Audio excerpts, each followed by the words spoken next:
SMY， 因为他经常会拿出一些版本比较冷门，或者是那种看上去比较奇奇怪怪的辅助英雄。是的，我们先来看一下 AC 的首发名单啊，上路的狗神，打野的小生，中路的修，下路的涛涛兔，还有辅助的雨雨。 也是目前为止 ACE 1-6啊，目前排名第8，只赢下了一场微博。而他们的对手 SS1 的首发名单，萌七、张萌、开心海豹、Yuri， 还有辅助的 SMY。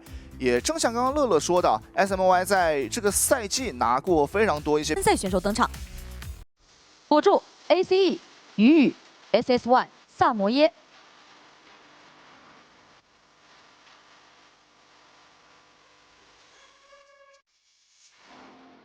射手 ACE 猫刀兔 SS1 Yuri，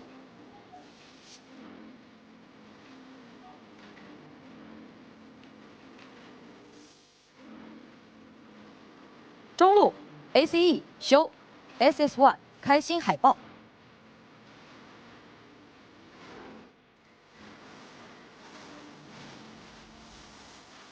打野 ACE 小生 SS1 张萌。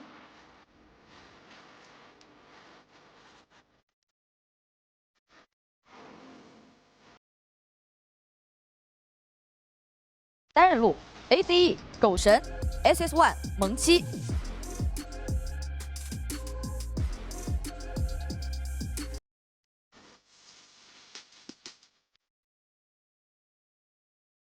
Hello， 各位召唤师们，今天的第2场比赛将由 ACE 对阵上 SS1。在本周的第1个比赛日 ，SS1 2-0赢下了 ACE。紧接着，他们又将在今天开启一场宿命的对决。究竟是 ACE 成功复仇，还是 SS1 完成对 ACE 的2连胜呢？让我们一起拭目以待。 好的，马上也是迎来了在我们本周啊2支队伍的2番战，仅隔1天的时间。 我们目前排名联赛第6的 SS1 将会迎战联赛排名第8的 ACE。是的。从战绩积分板来看，可以说是难兄难弟。但是谁不想从难兄难弟的手上拿一些优势呢？大家都有不能输的理由啊！哎而且先来说这个 ACE 战队，就是我看了一下他们之前的比赛，我发现他们的中单选手，就尤其是修这位选手，他的英雄池是非常非常丰厚的。就让我印象比较深的是他的这手中单瑞文，这个英雄可不是所有的联赛里面的中单选手都会玩的。是，主要瑞文在这个版本里面，就可能大家平时打排位打得多，会遇到一些打野比较多。是的，尤其是那种。 上分上的比较快的选手们玩野和瑞文玩的特别多。对，主要是这个英雄既能带节奏，然后自己又能杀，而且手游独有机制，瑞文大招的疾风斩能刷新。是的，这个确实给到了瑞文一个很高的一个登场的空间。对，而且在我的印象里面，瑞文他本身就是一个以2次进场切入，并且去收割战局的一个英雄，然后再加上在手游当中他这个特殊的机制，大招可以刷新，收割中再收割。是。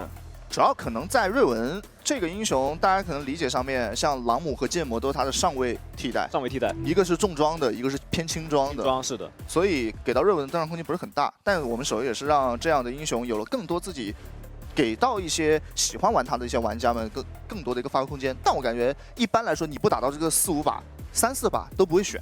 是的。虽然我们现在是个 BO3啊，就并不是 BO3或者是 BO5中前面1、2把当中会出现的英雄。对啊。 然后说起这个英雄池啊，这个对方的辅助选手 SMY 也要说了啊，这个我的宝贝有很多啊，但是我也发现，在之前他每当选取出一些比较冷门辅助的时候，其实总体的效果我觉得并不是太好。先来说他加文4是那一场，他面对到的是牛头，牛头这个英雄我觉得是很能去打断皇子连招的一个英雄，所以每次的进场都会被牛头给限制。然后其次的话，他不是又玩了一个这个奎桑提，但是那把的话。 和他对到的辅助是卡尔玛，其实对线期间也很难受，被抽啊。对，因为对方是双长手，你一个近战的辅助奎桑提，你只能被对方当玩具，然后你也摸不到对方啊。再加上这个英雄，我觉得在打团的时候，他是需要近身脸贴脸才可以去开启这个团战的。但是在真正打那种5v5大团的时候，尤其是对方的后排是不会轻易被你给碰到的。对，但是你又反观那些传统辅助。 泰坦、女坦可能相对来说，他们的这个控制先手会比奎桑提来的更加的稳定一些。就是，所以我的意思是，如果在你的辅助位上，你硬要去选取奎桑提的话，就你觉得这个对局可能下路选奎会打出优势，那么你就要在打野或者上单位上补一个强力开团手。主要我感觉他只玩了2局全输，然后那2个魁当提的选，我觉得带一点是那种不让对面玩啊，就是我先选了一个不让你再选魁桑提这样的一个概念在里面。但是我觉得很多时候这个也不是好事，就是这个你为了选而选，对方的陷阱里面为了选而选，反而会打破自己的一个原有思路。来吧，进入到我们这场 ACE 对阵 SSOne 的比赛啊，也正如乐乐所说，其实2个队伍在自己的英雄选择上面都很天马行空。你看，包括说开心海豹的刀妹，对，其实是一个比较绝活的英雄，很多队伍在面对 SSOne 的时候会搬。然后再加上像涛涛兔也在我们这次夏季赛当中选择了卡莉斯塔这一个极其冷门，而且是在手游比赛历史上面第1次，应该是第1次，就绝对这是第1次。说然后那把还能赢，所以我觉得2边其实都有一些比较绝活的英雄能够亮相。来吧，看看在前3手这把魏还在外面要不要搬？魏如果搬了的话，那 EZ 的怨气会很高了。因为在手游当中 ，EZ 这个英雄他一直是以对线著称的一个英雄嘛，那所以在剩下的 AD 池子当中，我觉得能和 EZ 去过招的，可能就只剩下像女枪、卢锡安这样的英雄，对线也同样强势。EZ 就是那种你抢2就无脑上去跳连打伤害，主要是叠满被动的那一波对拼太强了啊！但 ACE 选择先让小生拿到努努。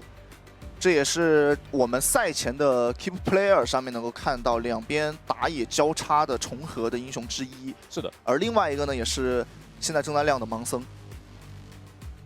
当然，我觉得面对努努选盲僧是吃压力的。对，因为你很怕反蹲，盲僧就很容易进入到那种发育一般的话，就会进入到那种伤害打不出来，又自己扛不住。是的，主要是在手游当中，盲僧的出装更多的会去选择那种纯输出、纯穿甲，所以会牺牲一些自身的坦度。其实换句话说，就焚天还不够强。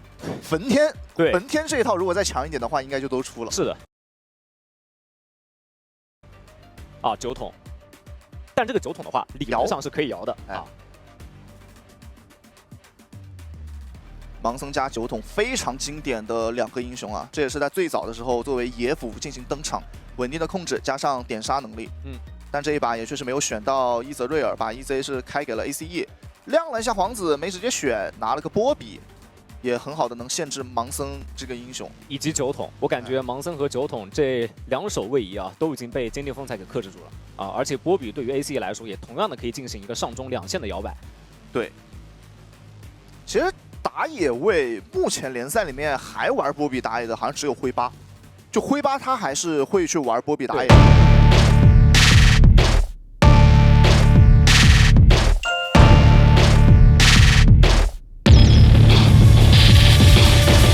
9桶中单的概率可能会大一点。是的，因为下路可以去很好搭配卢锡安的辅助，还有很多更优质的选择。对，再加上我觉得这一把是需要一个偏 AP 型的输出，稳定在中路。没错。虽然说在咱们最新的版本当中啊，9桶的这个2技能醉酒狂暴的伤害是被削过的，但我觉得依旧不影响，就这点数值依旧不影响，该秒的人还是会被他给秒。把卡尔玛搬了，那好选的偏软一点的长手辅助，还有个巴德。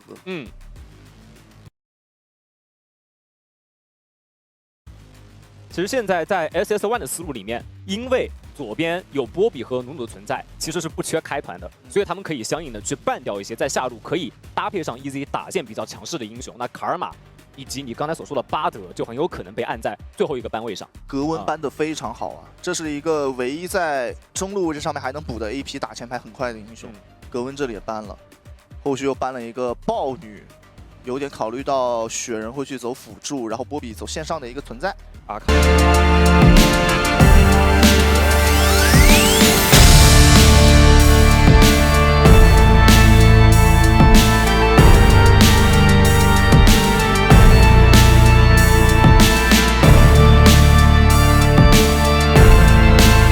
相反，你知道吗？对，主要是我觉得魁桑提现在有点不太好打波比，就这个是一定不好打的。拿了个莫甘娜，那这样要把酒桶摇到一个中路了，选择莫甘娜加卢山的下路双组，这也是 TT 他们下路双组最爱玩的一个组合，是因为是中期上所有能力最强的英雄。莫甘娜在他的暗黑之盾点满之后啊，基本上是可以做到无限单技能的，无限黑盾。那这样的话，你不拿我拿魁，但是如果4楼出魁的话，就有个问题，这左边伤害是不是有些欠缺啊？滔滔兔输出压力巨大，哎呦，这还是锁了啊。那这样的杰拉话还真可以啊，因为杰拉他可以，他可以当一个伤害都不低大师去打，对，就是现在你要带点那种法辅，就只有杰拉和诺拉。杰拉好的一个地方还是在于他在小规模的资源团当中，他的花伤害是不低的。对。而且杰拉还是比较好，你看就变诺拉了，诺拉就手长嘛。主要这两个英雄都有一个能力是很好的破莫甘娜的黑盾，是的，带有点 AP 伤害。而且诺拉这个英雄在下路，他这个 poke 能力也一直很足。主要是因为我自个儿平时在打排位的时候，因为我是玩下路的嘛，所以我没少被诺拉这个英雄给对线恶心过。主要是每次我只能看到他的技能，但是看不到他的人，他这个技能也太远了。地上的一些小闪现是的，就主要是诺拉这个英雄，他在释放大招的时候，因为他这个可以远距离释放大招，所以他永远可以待在一个不容易被你察觉到的位置，然后用大招来消耗你。是啊。最后又补了个兰博，让蒙奇去使用，这样蒙奇他的出装其实也会比较灵活。这把肉也行，带点输出也行。不过我觉得出肉兰博会更好。对，因为这把对于右边来说，他们的输出其实是够的，对的，完全不需要担心。只不过就是整个阵容啊，其实过前排的能力稍微有点弱。就光卢锡安一个人会有点难，所以这一把对于优宇来说输出压力是比较大的。是的，就他们是有一定的进攻压力。如果这把盲僧没有带起很好的节奏的话，那你在中期全看一个卢锡安，我相信大家也有自己的定夺。对，就弹幕们也应该知道卢锡安这一把比赛能打得动人的情况可能没那么多。是，主要是右边他们本身就没有一个具有切坦能力的英雄。是，然后再就是卢锡安这一把手会比较短。对，他滑脸打伤害的话，滑脸的，对，会被诺拉给限制住。是的，只要黑盾第一时间没给上的话，很容易被放逐到，被放逐到，那正面团就伤害不够了。对。而且你刚好说起放逐这个技能嘛，就我不知道宇凡平时在打排位的时候有没有遇到过这种乌龙球，就是当你快要把一个残血给击杀的时候，你的队友诺拉就刚好把他给放逐进去了，然后反而让对面给跑了。那种一般连招后面直接开麦了。对，就这种乌龙，反正我碰到很多啊。特别多那种打完之后，对，连招直接开麦，就问一下兄弟你在干啥？是的。来吧，看一下这场比赛啊 ，ACE 2番战 SS1 是复仇成功还是 SS1 的双杀？先从第一局开始。开心海豹这边带的是疾跑酒桶，然后再加一个相位猛冲，灵活度拉满。这诺拉是的，3红加上一个巫术系的，对，好强势。一级直接入侵的蓝区，这主要是努努这个英雄他有个1惩在，也不好争。哇，这个就是下路无限线权、无限的压制带来的优势啊！而且在前期，波比这个英雄也是数值，并且他这一把带的召唤师技能还是点火。ZM 这一把野区难受啊！那这样子完全是乱了自己的刷野节奏，但是我不知道努努这边他是会选择刷完自己全部的下半野区，还是说刷个1、2组，然后直接去上面防守自己的上半野区，不接受和盲僧平等的兑换。然后现在看下来，你哪怕去进攻努努的上半区，兵线不支持啊，现在兵线有点不太支持他这样去做。但是盲僧在刷完4组野怪之后，他会陷入一个很长时间的真空期挂机的时间，就不知道他会如何去利用这段挂机的时间，是去抓一波上，还是说直接入侵努努的野区？河蟹也刷了。那就是你面对诺拉的时候，你不仅要去提防对面的一些技能，哎，你看直接回城了，那这一波的话就有点伤啊。我第1轮少2组野，只能扭头去控自己下半区的河蟹，而且左边还不一定会给，因为左边的下路2人组一直是有个推线优势的，包括中路闪现哦，哎呦，双方表演了一波啊，高手过招，点到为止的都是。主要这波肉弹冲击没中，就是这波如果顶中的话，杀了啊！看了一眼，对，本来以为要3闪了，因为波比已经交了闪了。对。芒森好像是去中路帮忙拍了一波线，解了一波围，然后再去下路把这个河蟹给控到手。哎，那这样野区没那么难受。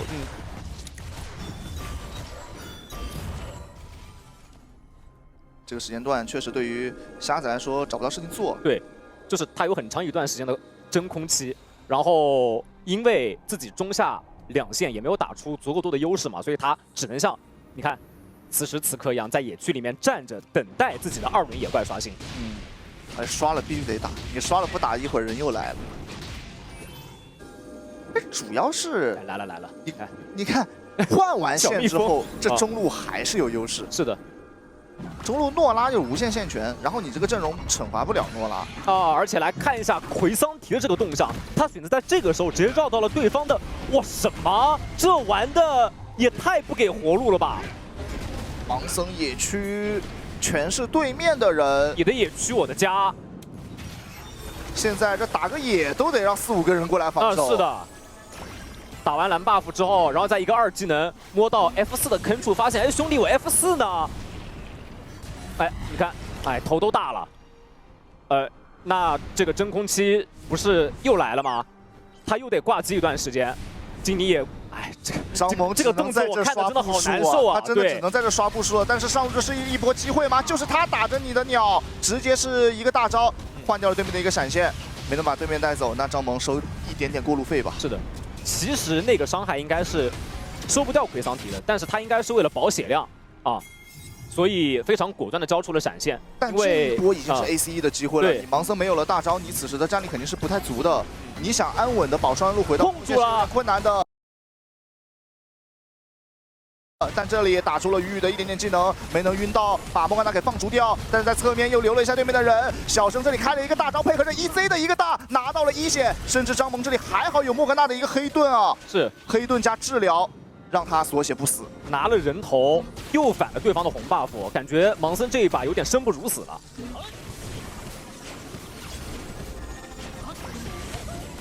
这把纯野区的设计，有点爆。是的，加上在前期中线和下线的对线打得特别的好。这波已经是 SS1 找到最好的一个机会了，但是雨正好把莫甘娜给放逐掉了，对，所以给到了 SS1 后面的2个人没有办法再跟伤害的一个位置。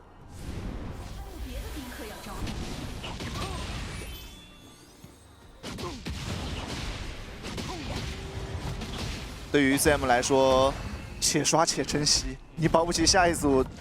对面这野怪营地里面还能刷出蓝色方的一个谁？是，但凡晚点，这野怪又丢失了。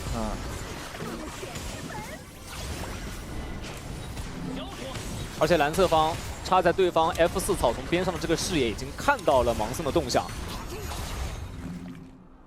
那对盲僧太伤了。是的，他第一轮自由团出来，很难说有一件装备。就是正常的一个刷野，你这一轮打回家，你出来是一个2级鞋加上一件套，对，就你幽梦加上一个血血鞋是很正常的，就最起码一件橙装必须得有。对的，这一波你做不出来，刘总喝口酒，但是这一个3技能1度 P 没有顶到，只能交一个大招稍微解个围。那在打资源团前，刘总把自己的大招给用掉了，这对于红色方来说不是一个好的消息哦。现在小龙看一下是由盲僧先动起来。中路想要多推一波线，但小生的这个路线来看，应该是要去打先锋了。但这个时间就不知道红色方处理完小龙之后还有没有时间往正面靠。回温灼烧先撒下来的感觉撒得一般般，基准弹幕也只刮到了对方的 Yuri， 治疗先交一下，想先处理这个萌妻。大招开起来，诺拉先灌套伤害，成功把对方逼出先锋区。把萌妻的闪现给打了出来。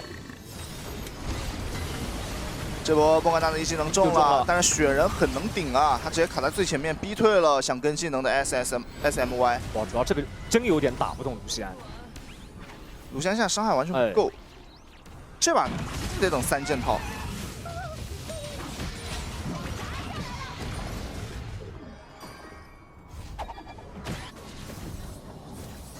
前期的节奏对于 ACE 来说，经济领先是比较多的。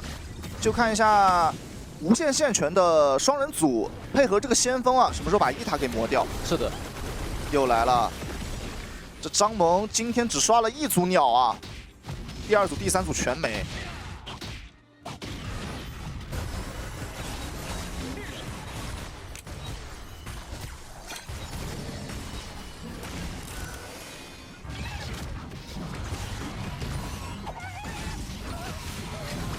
上路主要是兰博这把出的也是肉装啊，同样面对上一个肉装的波比，打不出个所以然来。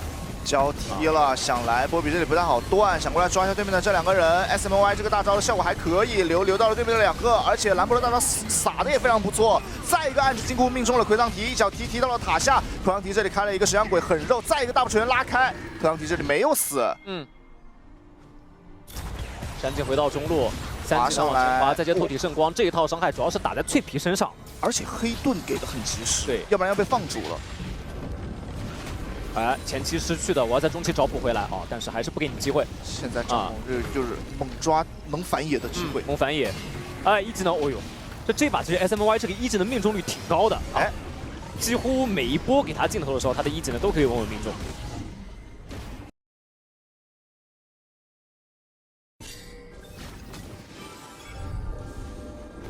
但现在 SS1 想要打赢一些团啊，就必须得人多才能打。是的，但人多换来的一个价值是你的兵线会亏。对，就上一波，其实我们从防御塔的血量来看，上路被推了很多血了，对吧？红色方的商业塔已经是被推了非常多的血。然后刚刚也有一个很乌龙的情况，就是鱼鱼把这个红 buff 给减掉了，开大招了，2个大招破了个盾，3个大招差一点的血。滔滔兔这里没有精准弹幕，那这样莫甘娜应该是不会死。而且上路两边上单好像打起来了，奎桑提是想断线，因为那时候我看了一下，努一直在卡对方兰博的位置，不想让兰博安稳上线，然后想让奎桑提去把后面的波线给断了，啊。那这样先锋也放中，至此红色方 SS1 他的3路的外塔都是一个丝血的状态。是的，而且我看了一下，就算进入到中期的这个边带线的时间，因为右边的上中两条线，他们都是 AP 属性的英雄，然后左边的上中，他们的第一件全部出的是魔抗璀璨回响，所以在边带端对于左边来说也没有任何的压力。那这样选下来谁最难受？酒桶最难受。对，就这把酒桶他居然是一个防守线。是的，就他一直在吃压力。因为正常来说，你看这把兰博出的是肉装，所以在边带线上，酒桶理应去承担一个进攻线的。对，但如果进攻线都出不去的话，那这把游戏在中期确实是有点难进行下去。所以还是那个问题，就你酒桶出的太早的情况下，你后面不好摇摆。如果这换作是一个格温，就你3楼出格温可能会更好。是的。因为格温它的属性会比较特殊一点，虽然说它也是 AP 象限的英雄，但是至少它有这个真实伤害，对，它的打坦速度是非常快的。来，上来飘2枪劫喜大，这一波想把线给顶出去，那这个兵线也没能推掉，245滴血的防御塔。还是因为这一把其实右边的 AP 输出的英雄会比较多，所以左边只要可以把魔抗装尽早的出来。他们这个魔抗装啊，给他们提供的收益是非常非常大的。一脚又命中了，交踢了，正面想过来尝试留一下，但得把卢锡安接过来，因为卢锡安是正面绝对的火力。正面开了一个大招，小龙已经是被努给拿到了，兰博也开了一个很防守的一个大。那对于 ACE 来说，见好就收。现在卢锡安再往前滑，鱼直接交闪现很稳啊！滔滔兔这个3技能是不是有点给机会了呢？但有个黑盾给到兰博，兰博这里交了一个闪现，再刮一个大招，没能刮死蒙奇，蒙奇还是挺肉的。尤里现在伤害打到前排身上也是不够啊，因为他现在还没有穿甲。是的。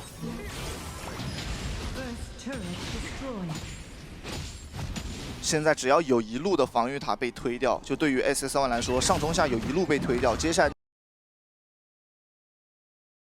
那2路也会慢慢被蚕食掉。没错，而且这一把的话，3技能上来，先点一套深长洗礼，角度够吗？还是交出了这个闪现。尤里也被放逐完。哎，盲三对波比有想法，2技能摸过去了，但是他毕竟是个波比，精灵负载开起来，好像挡住了他的2技能。张萌前面是被断回城了，修是交点燃把盲僧回城给断了。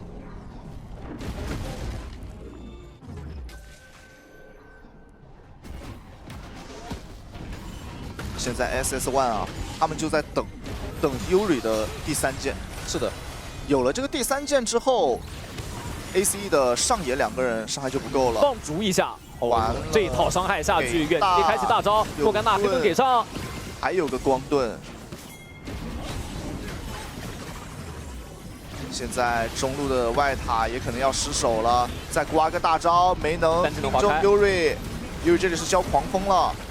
那这样中一塔也被推掉 ，ACE 终于是可以慢慢扩大自己的优势了，因为他们知道打到中后半段啊，这卢锡安的伤害还是挺高的，因为自己这个阵容没有那么好摸到卢锡安。蒙奇在上路被2个人稍微留一下，但蒙奇伤害够吗？肉啊，3技能并没能将蒙奇壁咚再强，唐僧。也只是敢怒不敢言啊！这毕竟确实这2兄弟拿左边的这个波比加上雪人努努，确实是没有什么办法啊！而且这把的话，我看了一下双方的阵容，没有任何的边带，这一把两边只会爆发那种非常频繁的5v5大团。因为首先左边的话，他们是一个非常标准的阵地战，3前排拖下路2个 C 位，而对于右边来说的话，刚才宇凡也提到了，9桶进攻线出不去的情况下，因为正常来说，他们在进入到边带线期间，盲僧和9桶这样子英雄一定是捆绑住的。但是你看这一把左边的2个边线是2个非常扎实的前排，所以右边中野也拿他们没有什么胃口，先来抓 SMY， 直接处决。那这个大龙是不是可以直接成为胜利的伏笔呢？而且没有了莫甘娜，那卢锡安的伤害也要大打折扣。现在要过来动大龙，打的速度其实还不错。张萌会被单防住啊，波比一个人就能防住这个盲僧。有坚定风采，还有大招的。拉开啊，再交 TP 过来，进不去呀，一脚踢走了。但是有个坚定风采，而且再一个掰到了盲僧，盲僧开了一个水银，但是狗神进场的效果很漂亮。再一个3技能撬回了一个蒙奇。好在是后续啊 ，AC 的其他人是选择想回家补装备，没有再追了。确实没了莫甘娜之后，卢锡安一个人是做不了什么的。是的，只要这波 SMY 被放逐完，不舍得交闪啊，我看有点省技能了啊。哎，中路又打起混战来了，又是 SMY 嘛，他再一次成为了左边的刀下亡魂。这个雪球是奔着卢锡安去了，撞起来了吗？居然卢锡安赶紧交闪走，但是诺拉大招已经定准了他，卢锡安又倒了，让 EZ 拿上了一波 double kill。现在盲僧看看对面自己的这些技能也用不出去，一脚踢完之后也没有后续，而且兵线也来了，上路也是带着大龙 buff 的兵线的，这第一条大龙甚至要推2路的高地了。推完2路的高地，看一下这轮兵线进来之后 ，SE 的一个选择，卢锡安还有20秒复活，中路的兵线也已经来了，还能放逐人，如果放逐人再死人的话，可能会被一波一个掰到了，掰到是一个蓝波给他一个闪鬼，板甲被闪现壁咚到了，那这样的话，其他人都在点基地，15分钟 ，ACE 他想要直接一波结束比赛 ，EZ 还在点，让我们恭喜 ACE。BO3 的第1局当中，通过野区的进攻啊，不断的去扩大优势，这把让张萌的盲僧一脚都没踢出来。是的，哇，我感觉一级这个设计真的是有心了。对，这个是让他们的对手完全没有想到的一个设计啊，就是他们可能想到2级、3级直接进来，但是完全没有想到1级的努努在中下线2路线优的这个辅佐之下，1级就直接给你来了一个非常规。是，这个是真有点预判不到的。这把。带入盲僧的角度，不太敢去看赛后数据。是的，基本上他没有打起什么架来。对，而且野怪吃的也不如对方的打野多，自己经济也不是特别的好。对，然后还就是 SMY 当莫甘娜这个能给黑盾的这个英雄稍微死2次就没办法了，就是一波被推掉了。而且你有没有感觉到，其实最近的比赛有很多队伍我都慢慢会选这种多前排的阵容。是的，这样多前排的阵容其实也就只有像小火龙这个英雄或者是格温这个英雄比较好去面对，但别的英雄可能没有很好去面对多前排的阵容，有个好打伤害的空间。没错，我觉得很大的一个因素，第一是因为新英雄奎桑提这个英雄，大家不能把它理解成为一个传统的重装前排，不能把它理解为一个笨坦克，它其实是可以承担一部分战士的这个进攻能力的，然后再加上我们手游当中独一无二的一个天赋冰霜领主，对，就这个天赋也给奎桑提赋予了很强大的一部分的这个战斗能力，无论是进攻端还是防守端啊，并且这个天赋在被触发的时候还可以给他进行一个类似于冰川增幅的那个 Y 字形的减速带，也就是说又赋予了他一部分的这个功能性。主要是这把确实技战术完全打出来了，是的，对吧？你能感觉到就是教练组部署的内容一打出来，搁训练赛里面直接就是 AG。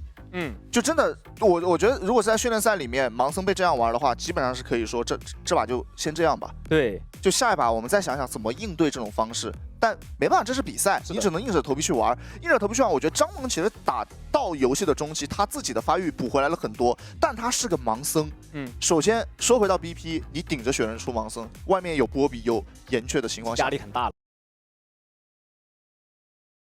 你这个压力巨大，你这个压力真的非常非常大，你本来就很难有好的空间，是的，然后你又被一级来了个非常规入侵。对，因为这一把的话，我的考量是这样子的，在双方同样都是平等发育且正面5v5打团的情况下，我觉得左边的阵容是要占据绝对的上风的，要伤害有伤害，要扛又有像波比、奎桑提这样的前排英雄，再加上右边他们的进场是那种都是那种带有多段位移的英雄，完全是被波比的金地风采给盯防住的。那这把确实伤害打不了多少。是的。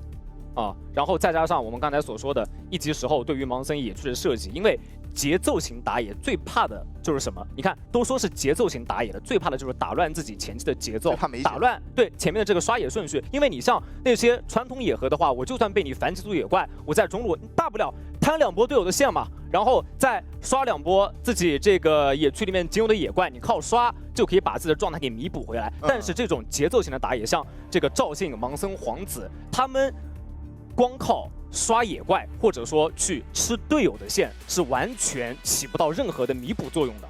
雨这一把刚刚看了一眼，全场最高的伤害啊，一个 support 伤害占比29%，伤害转化率253。但是如果这个数据是放在诺拉身上的话，完全不意外，并不奇怪，并不奇怪。这也是我们手游独有的一个英雄啊。对，诺拉这一把作用也挺大的。其实很多时候他那个大招一放出来，其实就让对面没有办法再去跟伤害。而且我觉得说回来，我现在有一个英雄是我觉得在打野位置上面是比较好面对多前排的阵容，是什么？莉莉娅。但莉莉娅这个版本我觉得还不够强，因为之前设计师有一刀削的太狠了。现在莉莉娅在排位里面其实有一套出装是时光，对，他做那个时光，莉莉娅，然后帽子再加上水晶反射器，整个效果其实是挺好的。灵能投射器啊，水晶反射器是已经没了，就他做一个时光帽子加灵能投射器，就把他多余的那种 HP 转化为自己的 AP， 是的，整个数值会非常高，然后面对错率也会很高。对的，但莉莉娅现在就是属于刷野太慢了，相较于以前的那种什么做峡谷制造者加上面具的话，对，就是那个就属于那种刷的太慢了。但你说打野做时光，其实本身就是一个很慢很慢的节奏，你基本上前期是没有对抗的，没对抗就很容易出问题，而且也会欠缺伤害嘛。说的。还有就是我觉得以前就去年这个时候流行过一段时间这种线上莉莉娅的玩法，对，就是像 TT 包括微博，他们都会这么去选，上单中单位都有出现过。对。那个版本就是做时光的，是的。然后，但我发现现在也没有人敢去开发，可能还是感觉到现在莉莉娅前面技术数值太弱了，对，还是太弱了。然后再加上我们手游的这个职业联赛，我们一直是要贯彻打架这个词汇的，前面没有前期战斗力弱，这个可上不了场啊。所以看一下下一局比赛哦，ACE 今天回来感觉相较于前天的状态提升了特别多。是的，而且他们仿佛找到了比较适配自己的一套阵容。可以让自己的这个打架胜率变得更高。是 ，SS1 在下把比赛也选了蓝色方啊，换边之后要调整调整。我是感觉其实这个版本红色方你好出招，就当你队伍英雄池够厚的时候，对，你红色方绝对好 BP。在现在手游版本里面，是的，以前是因为感觉 OP 英雄你开出来你不好应对，对，但现在你哪怕除了像魏和时光这种英雄。你其他的英雄开出来，你有足够多的牌子去应对，因为我们现在手游英雄已经比较多了。对，就你能搭配的一些组合，其实是能选的。像现在比较流行的波比岩雀这种纯反手，效果会出奇的好。然后你面对多前排的时候，格温小火龙的双 C 也有很大的出场空间。对，主要是在咱们手游的职业联赛当中。非班几场的英雄，或者说那种比较强势 OP 的英雄太多了，你光靠上面的基础的6个班位是完全办不干净的。所以红色方在蓝色方先抢一个版本强势英雄的时候，他们可以连抢下2个版本强势的英雄，或者说自己比较擅长的一些体系英雄，然后再配合上红色方最后一楼的一手 counter 位，就可以完全发挥出羽凡刚才所说的，为什么这个红色方它相对来说也会占据一些上风。是，主要现在你蓝色方你能先选的英雄，我觉得现在已经没有以前那么强。对，因为是这样子，我觉得你就算让蓝色方先抢个英雄，无论如何红色方都可以交换到几只自己用的比较顺手，或者说版本比较强势的英雄嘛。所以现在对于 SSN1 来说，我觉得要发挥 Yuri 的个人能力，就你得让 AD 去选一些那种有零打空间的英雄。是的，其实上把卢锡算一个，但是上一把问题在于这个阵容给克制住了。一方面是阵容，另一方面是这个莫甘娜为什么每次在前面？对 ，SMY 跑的是最前面的，就一般莫甘娜搭的组合，莫甘娜得在后面，他只给盾。是的，因为他的盾是可以无限循环往复，他是可以循环往复的，无限续杯。而且这一把我觉得在赛前商讨技战术的时候 ，SSN1 战队必须要把接下来一把有没有可能说对手继续对我进行一级野区的设计这个问题考虑在内。是还是得考虑一下非常规，主要还是你野区对位，你不能尬逆 counter 去选。对，这样真整的会稍微有点尬。因为本身我觉得上把他们的中野组合是盲僧加上9筒嘛，他们是整个队伍节奏的。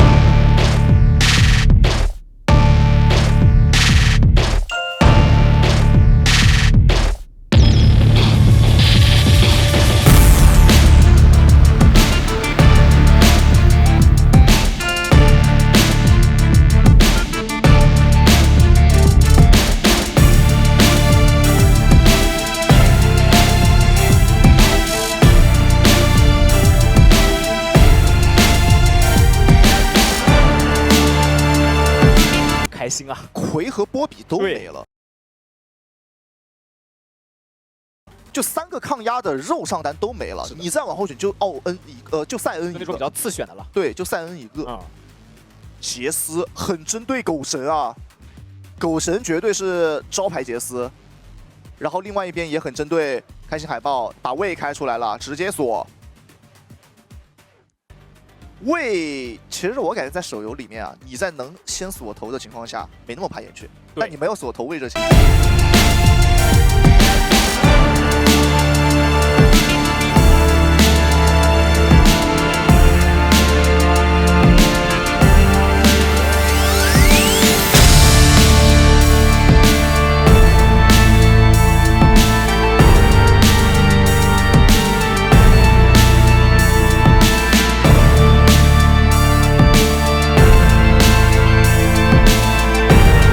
反手英雄很早的出的话，压力会比较大。哎呦，直接拿个豹态度了啊！豹女的话，辅助位置上面也是要选那种偏进攻型的应付了。而且该说不说，我觉得豹女这个英雄一旦选出来，她也是一个在前期容易去产生一些非常规的英雄。豹女太经典了。阿卡丽加位。上一把开心海豹的阿卡丽是被 ban 掉。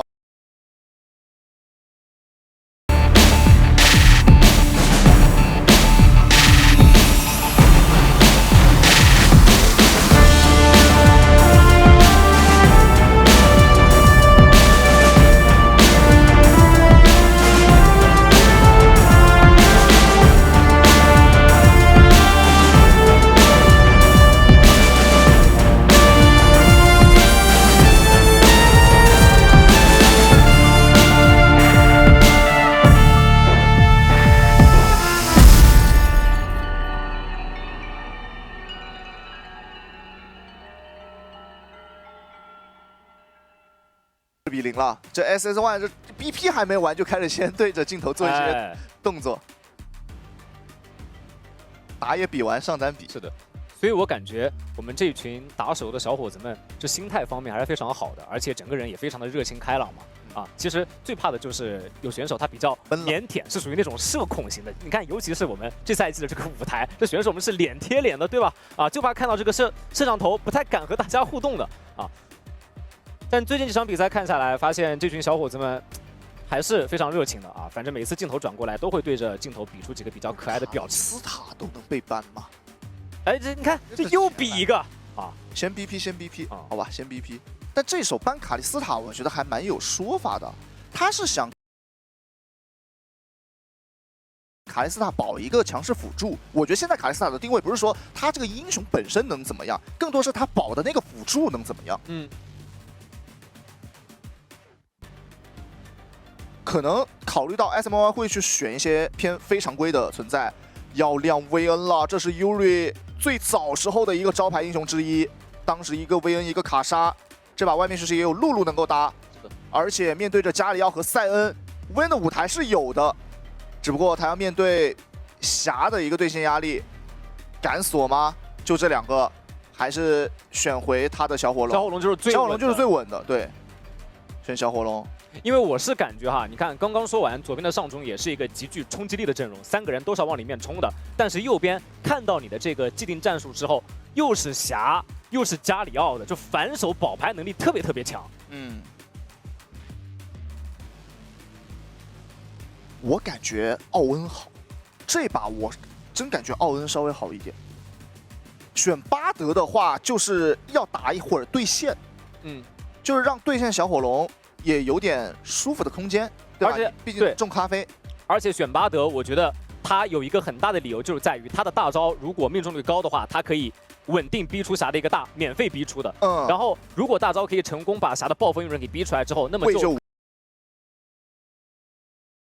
可以给左边的魏以及阿卡丽这个双进场去切对方后排的空间。最后 ACE 也做了一个。 哇，这保中带保太能保了！这无论是露露还有霞本身，甚至说塞恩这个英雄4保1啊，这把4保1打反手都很厉害。就小生这个豹女，她打团的空间其实也没那么大，面对对面这几手，反倒是我感觉小生可能会成为那个被开团的目标。是的，就这一把女一定是会被 SSY 盯上的。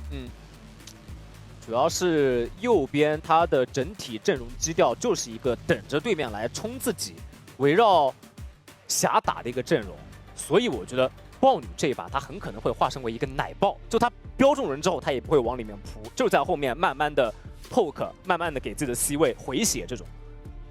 这把对于 ACE 来说，他们的阵容选择很看滔滔兔在前面。一方面，你毕竟是一个露露搭霞，你的对线得有优势。对。再一个是你转中之后啊，你得保证线权。但是我觉得露露加霞这个组合选出来。 至少面对这一把对方的下路2人组的时候，是一定会占据线权优势的，这个是一定能稳推的。而且主要对 SMY 来说，不能太搞耍了。是的，太搞耍，因为这把容易被惩罚。因为毕竟他是个巴德嘛。对，巴德这个英雄还是比较容易被惩罚的。是的。而对于左边来说，他们在4楼的时候就选了一个小火龙嘛，可能也是考虑到不想。 把自己的阵容全部 all in 在往里面冲的这么一个基调当中，所以想留有一手后期，就是如果前面打不出优势的话，我至少还有个小火龙，可以通过不断的发育去保有一手中后期的战斗力。感觉卡莎强一点的话，Yuri 应该是卡莎了，他们自己可以去选露露卡莎的。现在卡莎就太弱了，对，对线太弱了，这不是对线弱了，我感觉他三件套前都没用，没问题，这个英雄3件套前都没伤害。这把 Yuri 啊，跟上一局坤坤的那一把小火龙一样，也是带了一个相位。带了相位之后，加强一下自己在团战啊的这个拉扯能力。对。而且阿卡丽这个英雄面对上一个肉装加里奥啊，在前期其实也没办法讨到便宜。哎，看到了。看到了，其实还行，因为他是门清，知道是鳄鱼在打的，但鳄鱼能打得完不？可以把小鸟都打了。哎，我记得。 上一把是不是也有一位上单选手选择在这个时候去反对方的这个狗神的那个葵啊？这一把哎呀还回来了。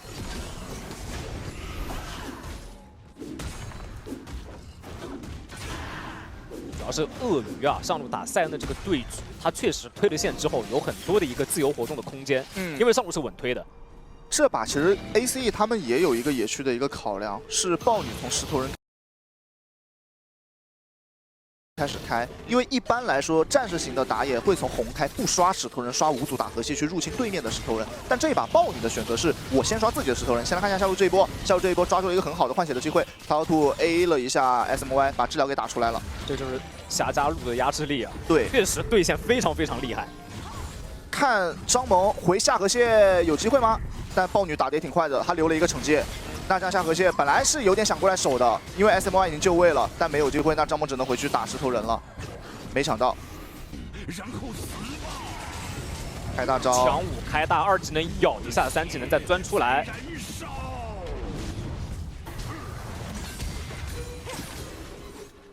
乾隆印能不能 A 出去？距离短了1寸。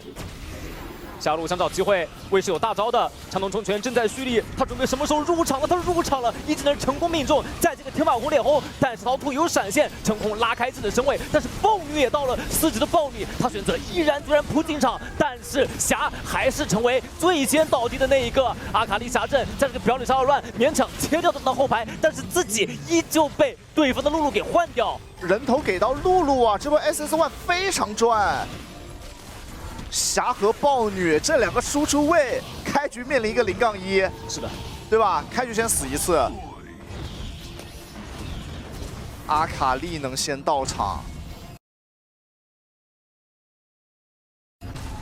主要是你看这个0-1的数据，好巧不巧，刚好落在2个最要需要人头、最需要发育的人的身上。这波错进错出了，豹女还没有扫到张萌的时候，张萌强能冲拳直接命中了霞。他都没有摊 A， 他直接接大招，想第一时间把控制拉满。但是第2波再是这个强能冲拳是稍微有点给机会了。镜头再一转，这个强能冲拳命中到了2个人，边阳跟上了之后，发现中路已经有点不安全了。是的，主要是魏在拥有天霸横空裂轰之后，这个找机会的能力实在是太强了。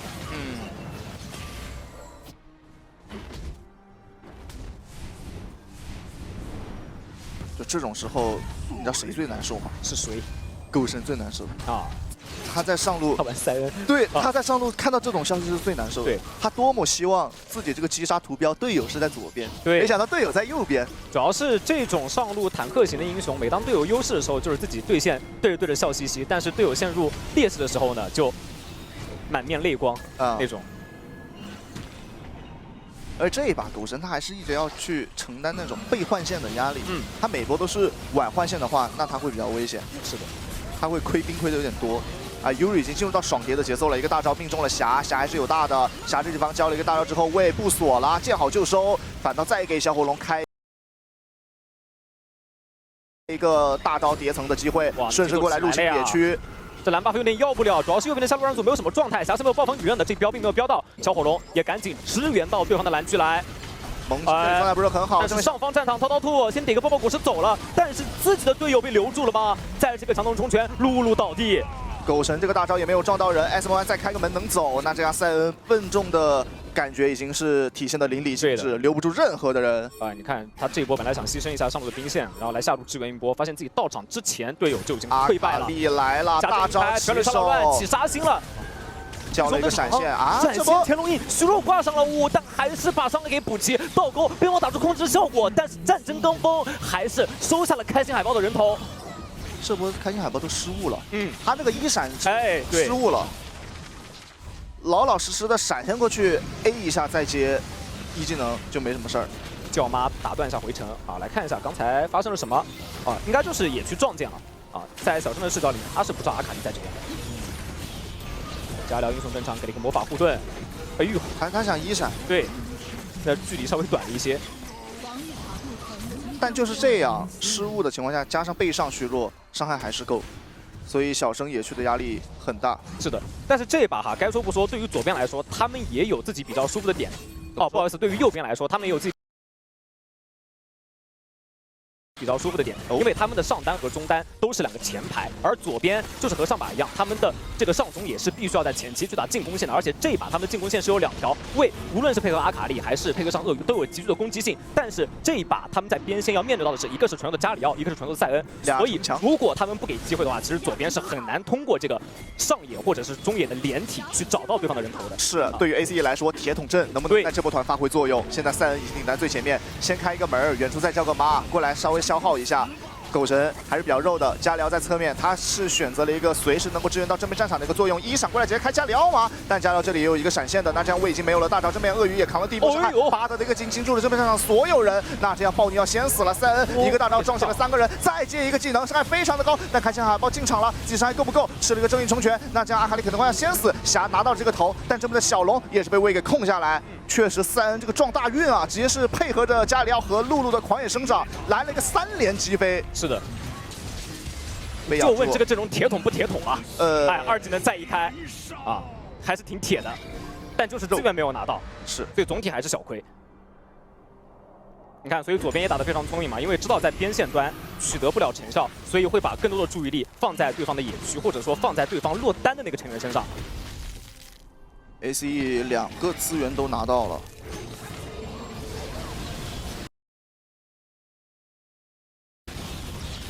霞加露露零打能力太弱了，看了一下。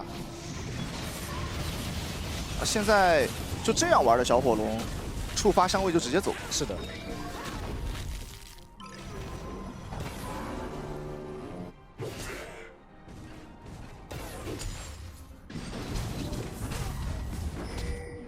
对于 ACE 来说，得想他这一把的资源该怎么办，因为这个阵容是只能够利用打团才能取胜。对，真的只能是打团。边线是不太会有优势的。看这一波，小生成为了正面战场第一个牺牲品。说豹女应该是被鳄鱼给留到了，对，直接过来2技能咬啊，确实一套伤害直接灌满。小地图看一个金，又金到了豹女，豹女吃了一个露露的大招，那现在加速给到霞，霞往前稍微追2下，但小火龙也是触发相位拉开，狗神开了一个大招过来，没有撞到 SMY 这个地方再开个奇幻旅程能够拉走，尤里的输出位置非常好，那后面再把先锋一放，阿卡丽再进场，露露已经没有了大招，加里奥再给个大。作为一个援护帮队友拉开，但是也是空防了这个中路的一塔。这波 SS1 的协同有点太完美了。他首先在侧面逼你的技能把你拉走，但 SMY 是交了一个闪，这边有点玩嗨了，玩嗨了。主要是右边他们欠缺一些开团手，在辅助是个软辅路的情况下，其实他们的开团点就只能靠3这个大招去开车，但是3这个大招开车其实命中率比较低，也不是波都能开到的。对，就这个开团相对来说比较软。而且刚刚蓝色方的协同好的地方是，前面我拿巴德的技能去打出你的防守手段，然后在你放先锋逼你回防的过程当中，我侧面再让阿卡丽进场去骗你加里奥的大招，那这样你的中路是空防，我就能顺势推一个中一塔。对，这个协同是非常完美的。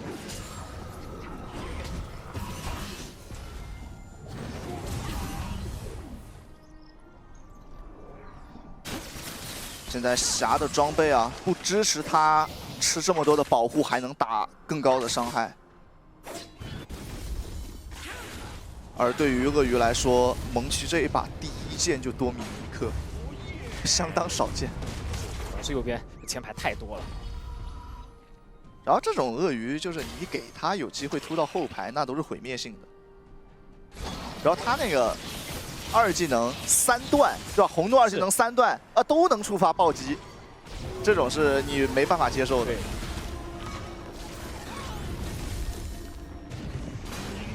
什么也不是。我觉得对于右边来说，就只能是拖霞的发育啊。来了，大招开起来。2技能咬住，旁边有没有队友？魏已经来了，虽然说是一个纯肉中的加里奥，但是鳄鱼加魏这个时候的战斗力依然不容小觑，队友的回防也已经到了。顺势换线，这个大招没能断掉修的回城。看小火龙这个时候的或者说从头到尾这个大招都是把它当做这个 poke 流的技能来用。现在想过来找一下 SMY 被变羊，水银稍微解一下，一个一技能又留到了人，触发了一个冰霜的减速效果，霞 A 不到人啊。目前小火龙也已经125层。对于 Yuri 来说，这又会是一把爽局吗？在上一次面对 ACE 的那局比赛，Yuri 10几分钟就已经200层了，而且轰出了50%的伤害占比。这条小龙对于 SS1 很有机会，一个金到了豹女，金到了确实是豹女，豹女交了一个闪现。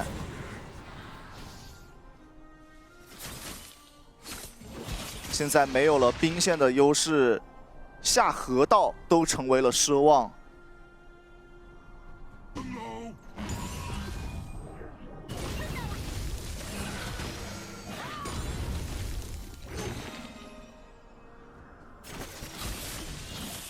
这个经济差虽然没有拉开啊，但是正面打起来就能感觉到 AC 已经变得比较困难了，在局势上稍微有一些被动啊。主要是他们想找机会，但是因为欠缺一些开团手，就算心理上面非常的急切，但是好像也找不到任何的办法。而且正面的开团也过于疲软啊。大招一个金到了加里奥，侧面未来了，想过来锁上一个加里奥，瞎开个大招，但迎面是个鳄鱼直接传过打露露这里大招给到了自己蒙奇这么直接白给了，倒钩的效果还可以，但侧面狗神也已经来了，小火龙在侧面偷了一点点的伤害，但目前来说确实少人打不动这个塞恩。是，哇，这波蒙奇身板还是太脆了。哎，我感觉还是一定程度上低估右边的保牌能力的，主要是右边他确实太能保了。豹女给奶了一口，露露给个狂野生长，对，还有英雄登场，4个人打大龙，但塞恩不在，有点不太好打。SMY 这里也没有被嘲讽到，又过来稍微喷了2下，一个一技能命中，吓死了 ！SMY 这波立功了，而且再一个金到了后排的豹女阿卡丽，等变羊结束，再一个斩进去，配合着魏的锁头斩到了对面的人头，那只剩下一个小露露，张萌预判的一个一闪没问题。Yuri 拿到这个头，正面一定要有塞恩才能做动作呀。狗神不在正面，其他4个人是没有办法扛任何的伤害的。贸然动大龙有一些不妥了。现在攻守转换，这条大龙反而是落入了蓝色方的手中。大龙一拿，感觉这一把胜券在握。SMY。这波真立功啊！他的一技能命中滔滔兔了，然后小火龙一技能的建设效果直接把霞给斩杀了。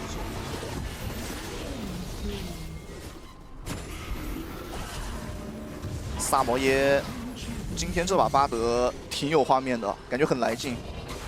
哎，他巴德这把一次没死。对，而且玩的又是很油的那种。对，骄傲。不是，主要是他之前玩的那个辅助都是那种。就是贼克苏鲁啊！大招金到了2个，连人带塔一起金，配合上斯姆的叫妈暴风雨刃又被逼出来了。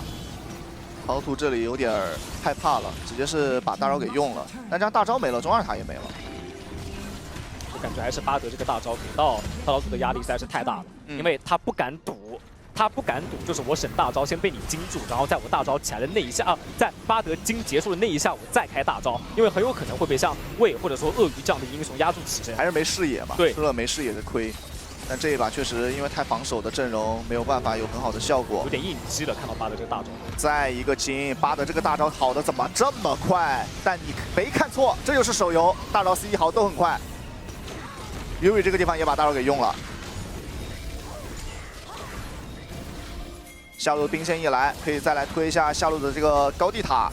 对于 AC 来说，感觉得负隅顽抗了，强行开一下吧。变羊小火龙吃了，但正面肯定要开锁到是一个加里奥，露露大招给到了一个加里奥，那露露这里也只能交一个闪现，见好就收 SS1。在这个收的过程当中，下路双组的大招又好了，无成本的开团，无成本的叠层。主要是巴德啊，这个远距离开团确实是没有任何的代价。对。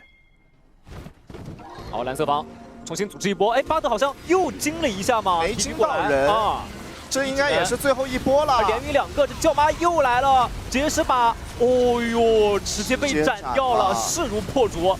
阿卡丽在进场找的是谁？找的是对方最肉的一个神狗，但是被他烧了2段，直接斩杀到对方的加里奥，又是个一技能，又是连2个人一起命中的。神狗只能带着队友一起仓皇逃窜，但是小火龙他已经接近了暴走，又处决掉了 BOOM 的人头。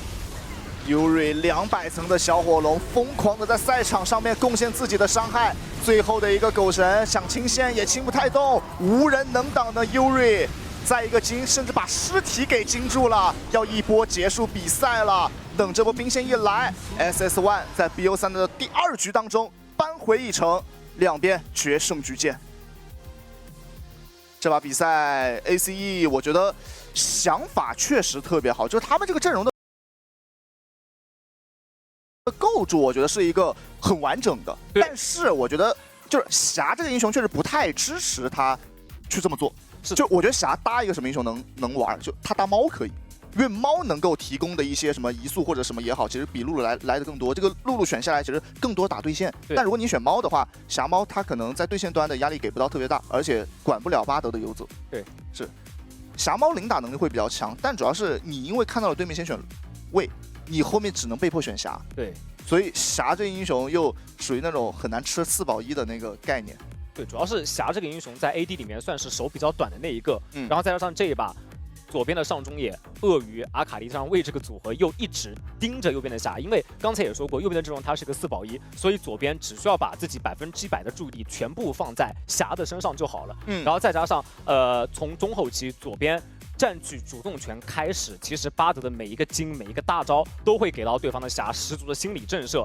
对，就是一个大招开过去，如果你沈大被我惊住，那么鳄鱼、阿卡里及魏就压你的起身。但是如果你先手交出自己的大招，那么也就是说，在你的下一波大招未赚好的期间，就成为了我去找你机会的那个比较被动的那一方。而且还是打到游戏的中后期的团战，你都感觉到上中野都不冲霞。是的，因为知道你霞一定会开这个大，那就让巴德跟他博弈就行了。他把所有的目光就是开你前排，对，就看你敢不敢赌嘛。但是站在霞的视角里面，我真的是不太敢赌啊，因为4保1的那一个，永远是承担的心理压力是最大的那个，然后肩上的负担也是最重的那一个。就为什么说4保1虽然选了个豹女，但豹女这一把比赛在团战里面是没有那种很多进攻的发挥的。对，他更多就是打团丢2个标，你标中人那还好说，你标不中人你就只能奶。是的，你就只能给队友一点提升血量，所以打的就很像4保1那种打法。只不过这把画面没能打出来。而且我是觉得在他们这个阵容有优势的时候，这个团就是很难开起来。没错，而且我觉得还有一个非常关键的转折点，就是在于大龙那一波。我觉得大龙就是对于这个右边来说，虽然说他们上波团战是打赢了，但是主要是左边才掉点1个人，就4打5，再加上你右边主动动大龙，你是要被大龙给进攻的那一方。那我4打5，我依旧可以去接啊。就是那波动大龙也有点不果断了，尤其还是在正面，你看。神狗不在的情况下，主要是当时神狗是最能扛伤害的那一个。主要塞恩不在，对，塞恩在还行。这正面4兄弟有一点薄了啊，这个身板。这几天选小火龙的局，这伤害占比感觉都长这样。是的，哎，而且说起小火龙这个点，我还是蛮想跟你分享一下，就是我目前看下来对于小火龙一个想法的，就是我感觉无论斯莫德这个英雄面对上怎样的对线，只要辅助稍微给他补一些前期的战斗力或者说推线能力，他好像无论如何都能发育起来。对，主要他在中线还是太安全了。这把 MVP 也是给到了我一次没有死的 SMY。对，这把让大家对他来说也是刮目相看，而且中期很多波那种尝试都是他去找的。对，然后最关键那一波大龙人数差能打赢，就是他那个一技能，关键命中了对面的 AD， 然后给到 Yuri 喷出那一下的机会。再让后面大家也应该能够记得，这30秒一个大，30秒一个大，一波团打久一点能开3个大。对，就这个巴德已经有点太夸张了。哎，感觉哦，大招 CD 可能要改一改。主要是太也不好，这有点太短了。你在画面里面看是不是真有点太短？太容易找机会了啊！然后这一波是来自于魏的第一波节奏，哇，主要是这一波的话，这个一技能。光是过墙这个一技能就已经命中对方了，还不是利用他的强能冲旋进行位移，然后再后续接上自己的大招的。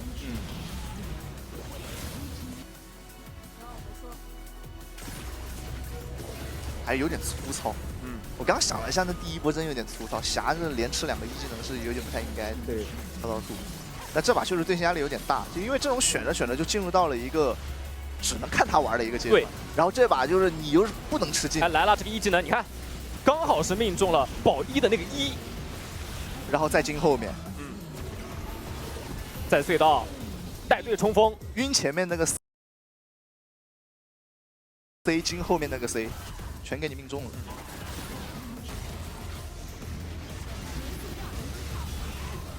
你看，又是这个大招，而且一技能又中，又中2。之前确实对巴德的。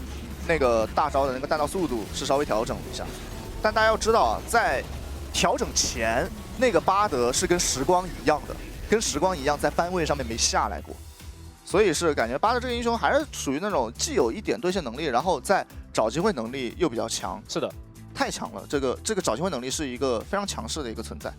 而且上把的话，其实在我的视角里面，在大龙出问题之前，我感觉这个天平一直是平衡的。但是自从那波大龙的决策做失误之后，这个天平就开始往左边这边倾倒了。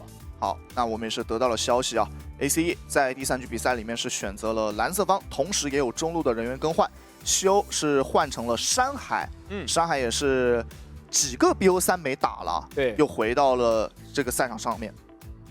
之前我印象里面，他们第1场比赛是山海的首发，是的，然后后面打一场比赛，他和修轮换会比较多，他们的这个轮换确实挺频繁的，挺多的。然后他在游戏中的时候，就是前一段时间其实没怎么换了，一直都修在打。是的。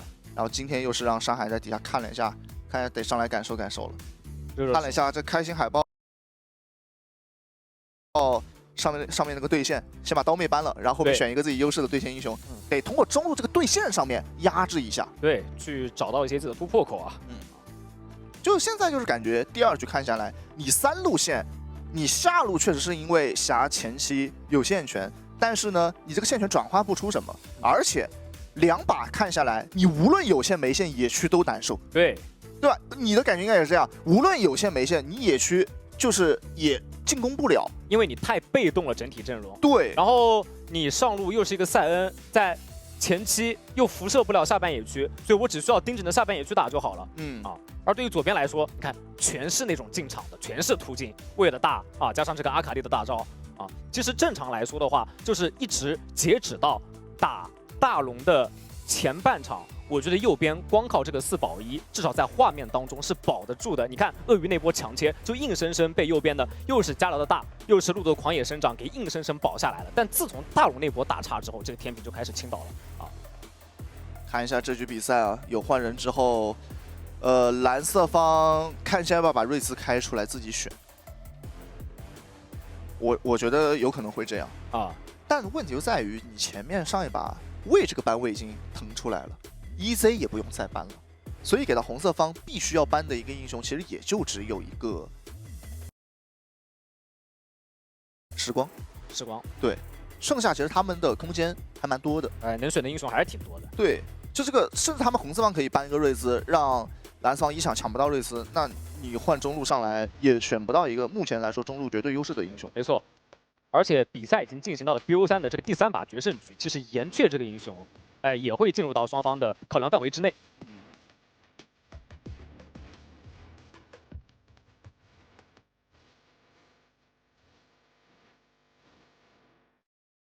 上把比赛确实对于小生来说，他的豹女没有空间，打团前也 poke 不了，因为有个巴德一直在盯着他。第1把比赛出色的野区入侵是创造了一些优势。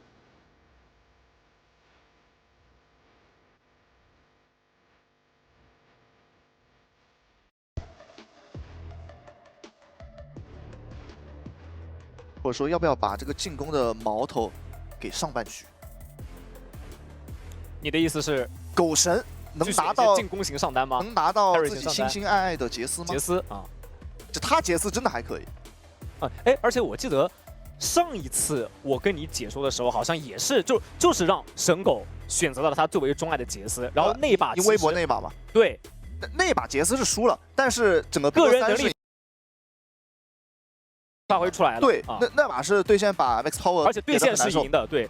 只不过是因为中期的时候，对方打野的这个连环针对，对方野辅的连环针对，确实是让他没有任何。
但还是说一些那种中路偏战士型的定位。然后这个版本武器大师太弱了，贾斯这英雄有点太弱了，大家也不会去选了一个剑魔。剑魔目前因为这种出装的情况，大家都比较爱出那种偏轻装的一些装备，会比较脆。那面对岩雀对出个梦魇，红四方 SS1 拿的还是比较舒服的。对，主要是看到你岩雀就知道了，你一定会在中期进入到双方边带节奏的时候，你是必定会对我的边带线出手的。所以我这边同样要拿到一个可以给足边线压力的英雄。这种就是属于在内班搬掉瑞兹之后，两边都能想得到的。是的。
打下去之后，这对方还倒欠他100-200滴血，就完全不需要大招，光靠这个1-3-2连就可以秒掉对方任意一个脆皮的后排。就后期的阿罗拉在做了窃魂法典之后，他在团战里面的上限是非常高的，而且阿罗拉加上梦魇是一个比较好的搭子，就是灯一关，阿罗拉的进场对面是防不了的。对的。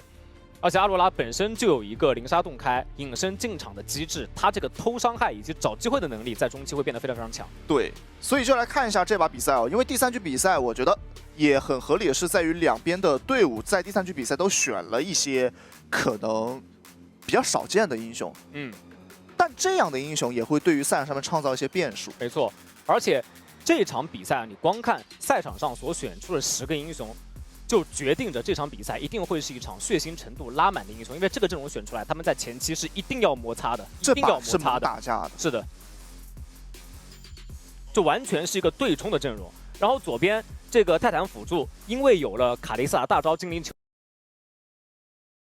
都可以把它给2次回收回来，所以他在第一波进场的时候也不需要有任何的心理压力，甚至可以去反打一波2次进场。嗯。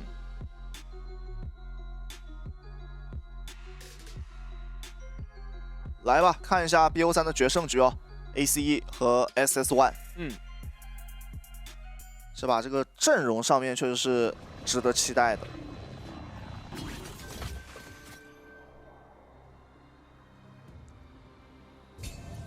现在战斗学院的基蓝这个活动啊也一直在，大家千万不要错过。虽然在比赛上面我们一直看到他在班位上。战术横扫，捡斧头，再丢一斧。开心海豹这个阿罗拉进攻性也很强啊，同样是3红加一个绝对专注。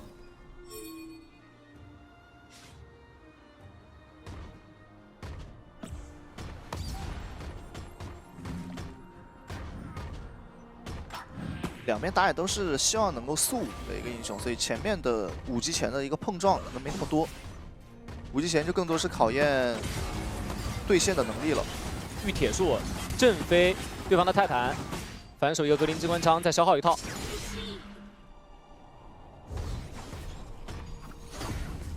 中路这个换血已经有点换不太过了，主要是前面没有办法，像剑魔这样的近战是一定会被阿罗拉这种远程法师给推线的。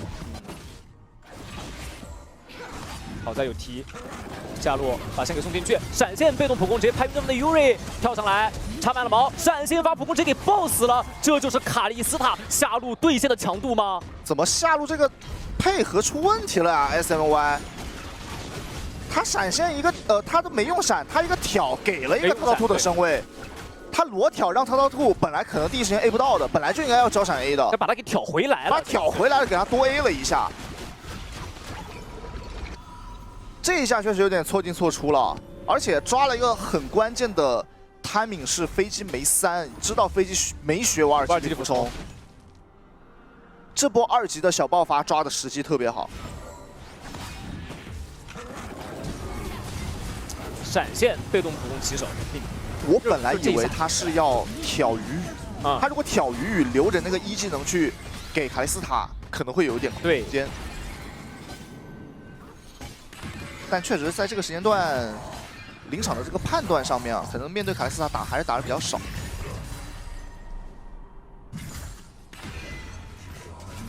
开心海豹这终于要回家，主要是卡莉斯塔这样的英雄，滚雪球能力很强。你前期给他拿到启动资金开始，其实他就已经基本上是稳占据下路对线优势了。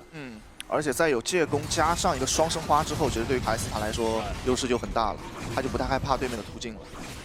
这瑞尔确实面对这俩英雄稍显有点笨重啊。卡莉斯塔太灵活了，这列阵也不好戳到他。对啊，直接换了，换了之后野区亏了。对，这种野区是包亏的。主要是感觉正常的 AD 对位 AD 有点打不过，但是如果你换一个法师来的话，你至少可以用技能清线是没问题的。搜索过去触发自己的被动护盾，再是个战术横扫扫一下。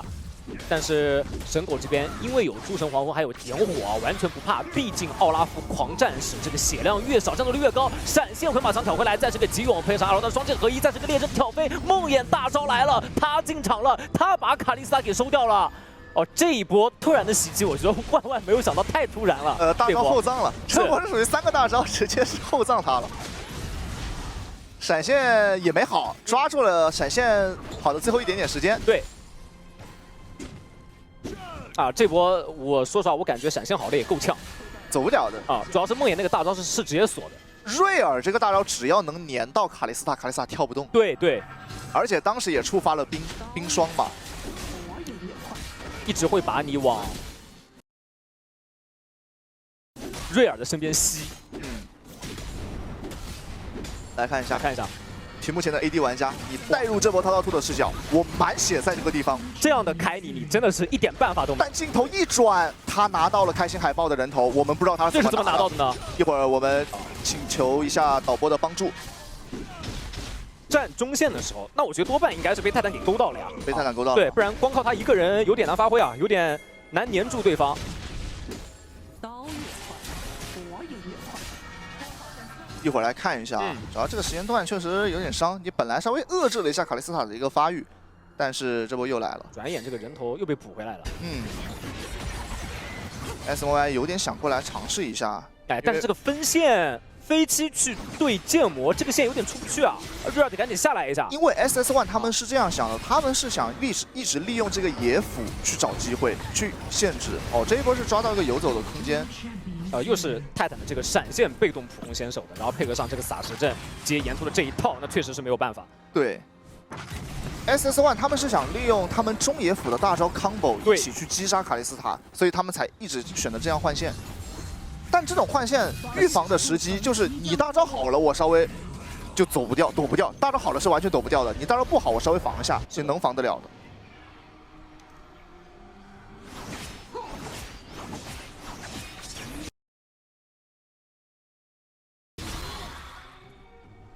10多秒，小龙马上就要刷，梦魇已经有了自己的第一件装备木刃。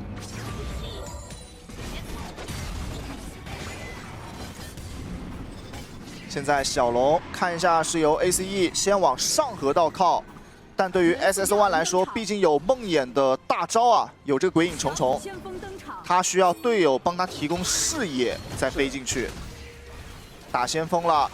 狗神先把蒙奇给撵走，一个钩子，尝试性的一钩没有中，那正面有点想过来开一个锁，锁到的是一个后排，梦魇再一飞，跟上所有的劲伤，岩雀已经倒下了，侧面秦昊也被对面给带走，但卡莉斯塔还在正面的战场上面交 TP， 蓝色方的 TP， 狗神这里再 P 一个，拿到了双杀，哇，这一波换2啊，第一轮飞下来完全守不住，是的。 甚至我觉得站在小生的角度说，卡莉斯塔这个大招能不能绑我，对吧？这飞进来一点儿都管不了，一点办法都没有。右边第一波的冲击力、冲排能力实在是太强了。现在就等金身什么时候做出来。对。哎，说起金身这个东西啊，这个一旦到了这个下个版本大改，其实金身这个就很难再出来，就变成回忆的眼泪了呀。主要是它变成了一个橙装，并不是携着附魔，你花这个1000块钱就可以拿到的一个装备。它变成一个法师装备，对，还挺贵的。我觉得这也是一件怎么说呢，会给到一些刺客玩家的一个福利。对，哎，闪现钩，但是有一个兵挡住了，红色方的小兵哥发力了，这波 Yuri 这个2技能是用出来了。 哇，雨雨突施冷箭啊！这1秒3箭，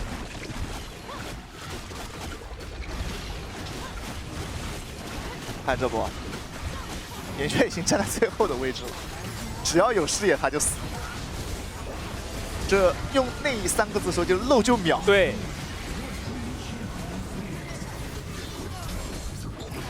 狗神很能打呀，狗神这波生砍2个。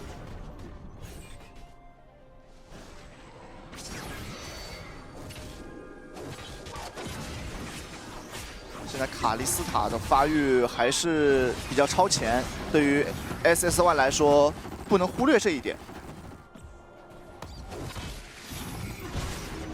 因为我感觉这个阵容你打到那种真正的中后期，就卡莉斯塔做一部分的防装，你第一波只要飞不死，他的残局能力你就管不住。对的，哎呦，这个回马枪挑回对方的泰坦，要不要打一波反手呢？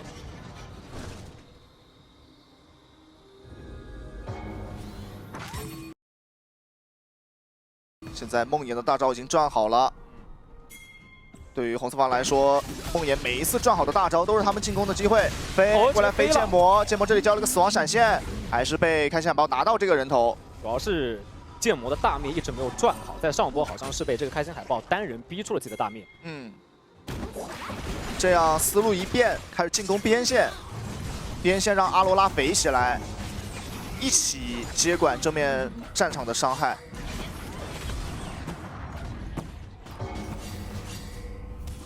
海闪上去尝试一勾，哦呦，其实没有任何走位的，但是依旧没有勾到对方的飞机。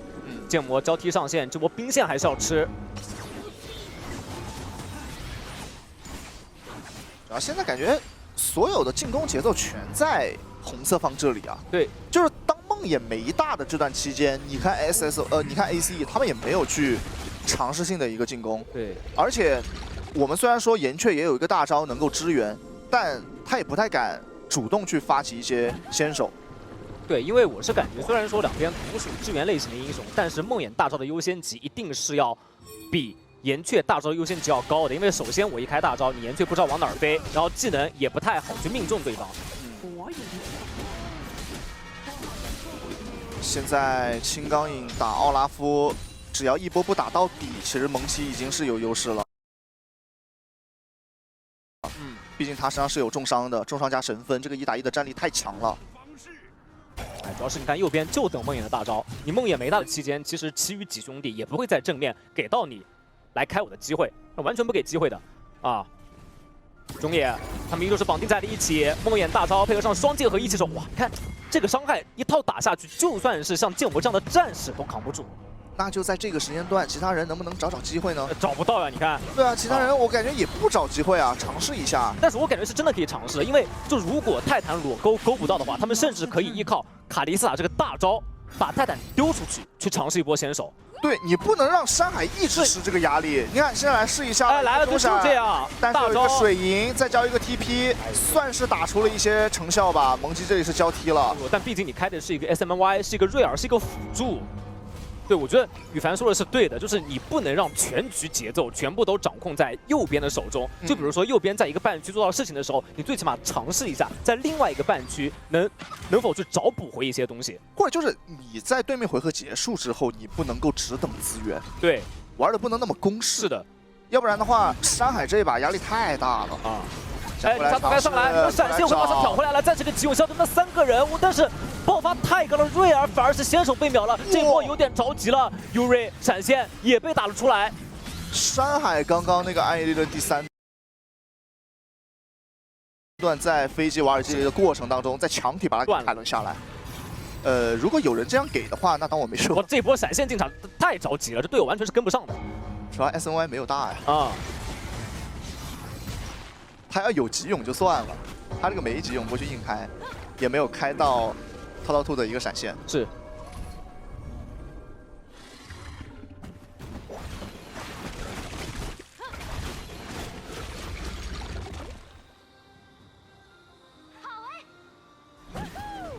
现在又到了 SS1 的回合，打断了一下御铁树。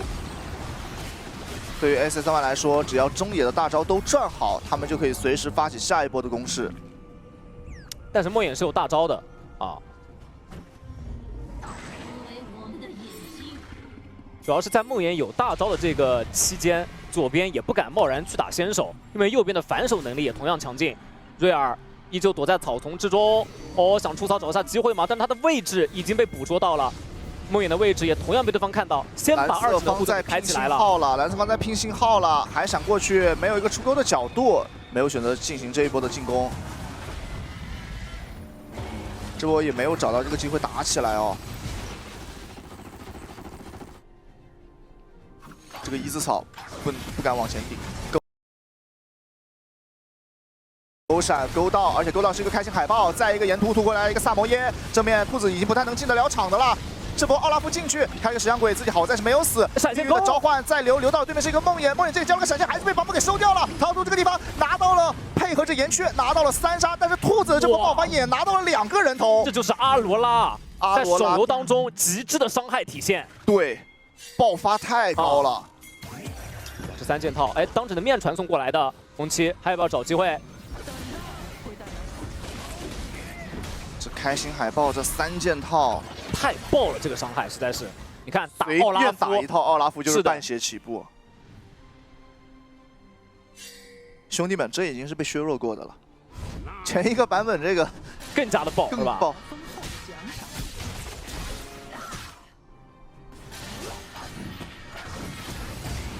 这一波机会找得特别好，但这个阵容确实在这种追击的过程当中。会被阿罗拉打一波大型的 AOE。命运的召唤接个钩子，已经打得很漂亮了。但岩雀啊，岩雀在侧面直接被伤害给偷死了，被一个3技能给爆掉。ACE 这个阵容有卡莉斯塔在，拔毛城的斩杀线是足够的。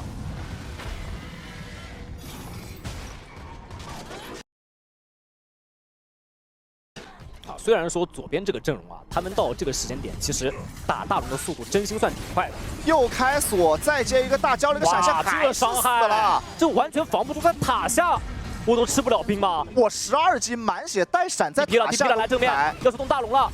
哦，大龙也被拉开了，不让你动。奥拉夫这找到对方的 SMY， 但是皮糙肉厚的完全不怕。但是玉铁树被岩突给打断了，但是没有关系。梦魇正中我的下怀，我正常来开你的。这泰坦一勾，直接逼出飞机挖机的俯冲，闪现回马枪，直接挑回了泰坦，这是最肉的一个呀！哦，矛头全部对准泰坦，还是被秒了。但是梦魇也同样倒地。 正面一勾勾到了墙，但是上方战场 SMY 他还在找机会，玉铁树过墙，直接震飞了对方。奥拉夫列阵戳晕，还是倒地，如有神助。阿罗拉拿下这颗人头，两边进行了一波2打2的人头互换。 ACE 这边能走得掉吗？看一下减速到了，再爆一波自己的伤害，还有一个锁头，锁头到了一个泰坦，泰坦位置有点太差了，但是被岩突突了回来。这波兔子已经完成了超神，但是后续的一个残局，小城这里追不到人，山海终于来了，他身上是有大灭的，但是 SSY 分散逃跑。我这波 ACE 下路双人组已经拉满了，就下路双人组在被突的过程当中，鱼鱼把所有的技能交出来之后呢，滔滔兔一个大招救下了泰坦，然后帮助着。 滔滔兔没有被蒙奇给切死，然后才有第2波。但是后续真的开心海豹这个阿罗拉这把伤害打爆了已经。对。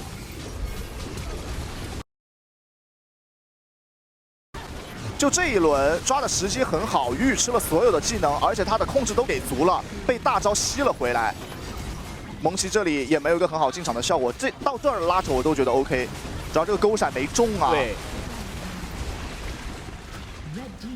后续还是会被满状态的阿罗拉打一波，主要我觉得鱼鱼不应该再走这个草了，他直接贴墙往回走，应该没那么多事儿。对，就直接径直往后面走就好了。而且剑魔活的时间有点太慢了，大招再一晃被抬到了，这不是个机会。 岩雀拿到了这个杀档，我开心海豹想找机会，自己也成为了那个突破口。SMY 这个地方也走不太掉，蓝子方再拿一个萨摩耶的一个人头，蒙奇这里好走吗？被撒石阵晕到了，那蒙奇可能也要死，大节奏。终于是被左边找到了一波机会啊！我开心海豹开大的那个过程当中被岩雀给岩突到了，吃满了一波岩雀的爆发，那大龙 ACE 能够拿下。这把比赛。 可能会有反转。当开心海豹正当要接管赛场的时候，他的那个大招也给出了一个机会。来看一下这波是怎么被左边给抓到的。他想过去偷伤害吧？灵杀动还过来。哎，是的。哦，他太阳一个大劫，想最后一个大招补伤害。那确实给机会了。主要现在有金身啊 ，AD 有金身，对于兔子来说，这种机会是不能给的。 然后这一给其他的正面的队友的伤害是不太好跟的。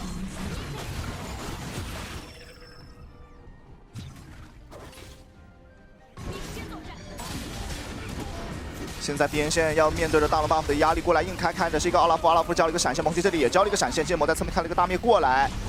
梦魇大招也已经结束了，那上路的2塔是会被推掉，狗神必回家，再去中路赶到正面战场可能会开起来。 还是想要依靠岩雀去找一些机会，但是光靠岩雀的这个岩突裸台是有些难找到的啊，除非再给一波刚才那种机会，就是我来上来补伤害的时候，把更多的身位暴露给了你，这个玉铁树直接打出剑魔的3技能。站在 SS1 的角度，就是他们打第一波团、第一波进场的时候，兔子别那么着急进。对，兔子留一点点技能，他只需要盯着岩雀的技能就好了。 远古龙刷新，现在 ACE 仗着兵线的优势，先下河，先落位，先打龙，打龙的速度很快，而且还是一个倒钩城啊！兔子过来开了一个水银之后呢，再扑进来过去，看一下梦魇想过去切对面的一个卡莉斯塔，卡莉斯塔这里交了一个金身，卡莉斯塔这里已经倒下了，龙还有900多的血量。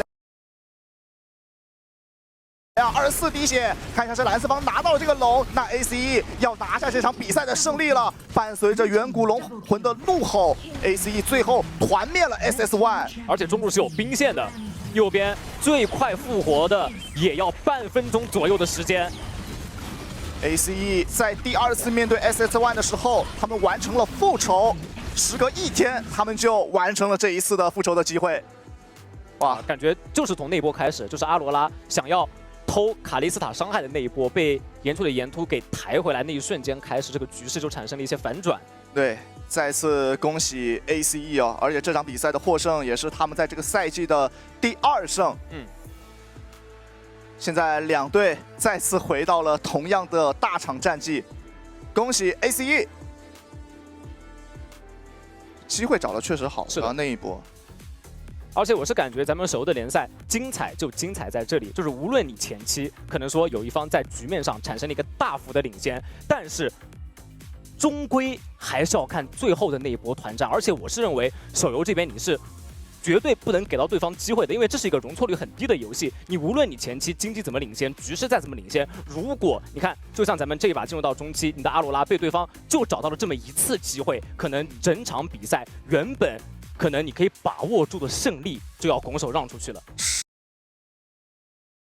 主要那一波，偷完一套其实就可以走了，就你打残对面的卡莉斯塔，你就已经可以拉开了，因为他已经没有战斗力，他已经是虽然说他还活着，但是跟死了也没什么区别。他没有战力，那 AC 是接不了下面的团战的。就卡莉斯塔不在，那大龙的那个机会是在 SS1 的手中，就他们会有一个先下河道来逼你过来打龙的机会。那在那个时间段，你阿罗拉手里还有大招，你可以再和梦魇配合进场。是的。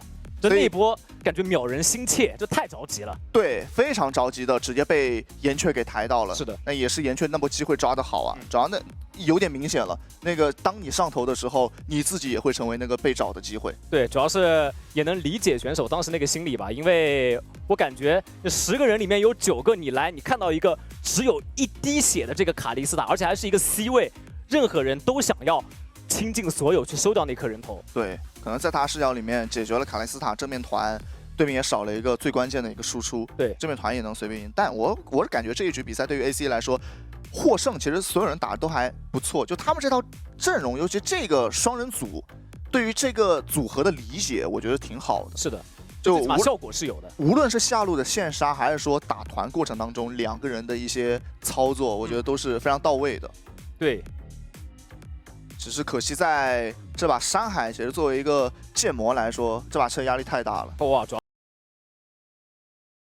要是边线压力，就是我原本以为哈，像剑魔这样的战士类的英雄，在面对到对方一个 AP 一个 AD 就这种象性的中野组合的情况下，他至少站在塔下还是能有一定的去反抗的余地的。就没想到，你看中期连着几波画面，在塔下都站不住，连吃线都不让吃，漏都不让漏，那这个怎么玩？确实是承担的压力有些大了，直接变成了那种天黑请闭眼。对，每关一回灯，每闭一回眼就总是他死。是的，因为这并不是我们传统意义上的，就比如说你中路可能选一个传统法师，然后中期的时候让这个传统法师去站边，那么面对上这么一组爆发能力十足的中野组合时候，他塔下站不了，这个我是可以理解的。主要是像剑魔这种拥有一定坦度的英雄来，还承受不住右边中野组合的压力，那大家可以见得，你看像阿罗拉、梦魇这样的英雄在手游当中，他们的伤害有多么的爆，他们的节奏能力有多么的强势。开心海豹这一把也是轰出了最高的伤害，但这也是手游阿罗拉的一个特性吧，就是他虽然伤害特别爆，但他给出去的机会也会特别大，就他没有什么太多偏防守的一个能力啊，就他所有的技能都是为了进攻而去的。虽然他说有这个隐身、有大招了，或者和3技能的2个能控制抵消的情况，但你在手游你想把这2个技能放好，其实是有难度的。对，而且真的是有难度的。这把你看还要面对到一个稳定锁头的这个泰坦大招，以及岩雀的撒石阵，因为他的灵杀洞开也算是一段位移嘛。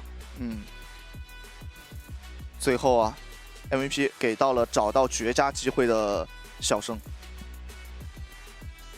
，7-2-8，这把岩雀关键的一抬出了比赛的胜利。是的，但是我觉得话又说回来啊，虽然说这把 SS1 是遗憾落败，但是至少在我们的视角里面，他们选出这套阵容，他们在前期优势是非常非常多的，说明你这套阵容是有成效在的，并不是完全不可取。我觉得还是中期那一波，因为给到了机会，所以才会有后续被对方翻牌的这个场景。这波阿罗拉这个大招配合上自己的一套技能，太爆了！一技能命中3个，再一个大招，哇，这个下来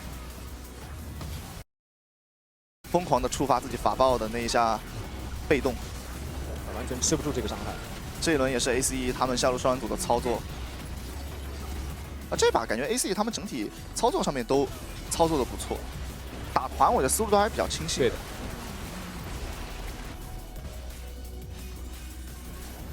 啊，又来了，就是这一波啊！再来看一下这波翻盘点，可能也是没有预料到，滔滔兔这边已经是把金身给合出来了啊！这种时候，这队友也不知道你这个地方能不能走得掉。对，就 SS1 的队友应该还在准备说，我们去准备把大龙视野给抢下来，因为对面只有凯斯塔一个人在中路嘛，所以把这波线顶出去，我们把大龙视野抢下来。但可能在这个沟通出口之前，就阿罗拉就已经完全贯彻了自己的想法啊。那局势进行到现在为止，打这一波远古巨龙啊，其实左边已经彻底把这个局势给翻了过来。小生看这边大家是已经打不过了。哇，小生很细啊，在镜头之外，他是金身躲掉了青钢影的最后通牒，再闪现进龙坑。虽然交了惩戒，还剩24滴血。但是还是把这个远古龙拿下来了。是的，如果远古龙被拿了的话，可能那一波优蕊的输出位置会改变战局。对的，对的。因为飞机当时输出位置特别好，会改写时间线啊。哎，但无论怎么说，结果是好的。结果站在小生的角度来说，一波台拿到了场面上所有的优势，再一个金身规避了这波，拿到远古龙，贡献了全场最关键的那一波。我们也赶紧来听一下获胜的 ACE 有什么想分享给大家的。Hello， 各位召唤师们，欢迎各位来到我们的赛后采访环节，我是敢敢。再次恭喜 ACE 2比1拿下了今天这场比赛的胜利。我们也是邀请到了他们的辅助选手于宇来接受我们的赛后采访。那么先有请他来给我们打个招呼吧。大家好，我是 ACE 辅助的于宇。好的，再次恭喜你们拿下胜利，也是成功的复仇到了 SS1。那此时此刻有什么话想说的呢？这些胜利本该就是属于我们的。上一场可能会因为没有及时的去调整过来，有遗憾落败了，但今天也是成功的完成了复仇。那其实也是想问一下关于我们对局内的一个问题。其实，在第一局的比赛当中，你的诺拉表现非常的优秀，在赛后也是拿到了全票通过的 MVP。想问一下你如何看待诺拉这个英雄在比赛当中的一个表现和定位呢？诺拉这个英雄呢，就是一个法辅嘛，要把法辅的话，就是把它当做一个 C 位来打。注意自己的站位，然后呢，保证自己的发育，就可以发挥到出色的作用。可以，我已经拿小本本全部都记上笔记了，非常非常详细的一个分享。那其实也是在和 SS1 的交手来的也非常快，上一次交手也其实在本周的第一个比赛日，就是前天。那在这1天多的时间里面，你们这个战队做出了哪些调整呢？我们在 BP 上面，BP 方面呢做了很大的调整根据对手的英雄池，还有一些选手的个人风格来做出一些改变。因为确实在打完了上一场比赛以后，可能对于他们也更加熟悉了，所以能够更好的去针对他们做出一些战术上的部署。那其实到了第2局的比赛，因为那一局比赛是输掉了嘛，其实后面也是非常的可惜，拖到了对面小火龙的一个发力期，然后被推平掉了比赛。想问一下，你个人认为就是在第2局比赛当中有哪些还没有做到位的一些方向呢？就是可能还在 PP 方面做的还是不太足，阵容选的稍微有点被动，因为我们第2局那个阵容是没有开团的，还有第一波节奏的话也是没有起好，所以说导致我们的一直处于劣势。给我的感觉就是可能在前期没有给到小火龙太大的针对，然后该起优势的时候好像就没有那么轻易的能去起到，然后让小火龙成功的给发育起来了。但是没有关系，我们今天也是成功获胜了嘛。那今天也是拿下了这一场来之不易的胜利。那对于未来的我们的常规赛还有着什么样的期待呢？加强自己的英雄池吧。每个人，因为毕竟不是说每个人都全能的，所以说英雄池还是很重要的。对，在自己力所能及的方面上，再多多的去练习英雄，多多练习战术和练习和我们的队友之间的配合。那也是再次感谢于宇来接受我们的赛后采访，也再次恭喜你们。我们也是稍事休息，一会儿再见吧。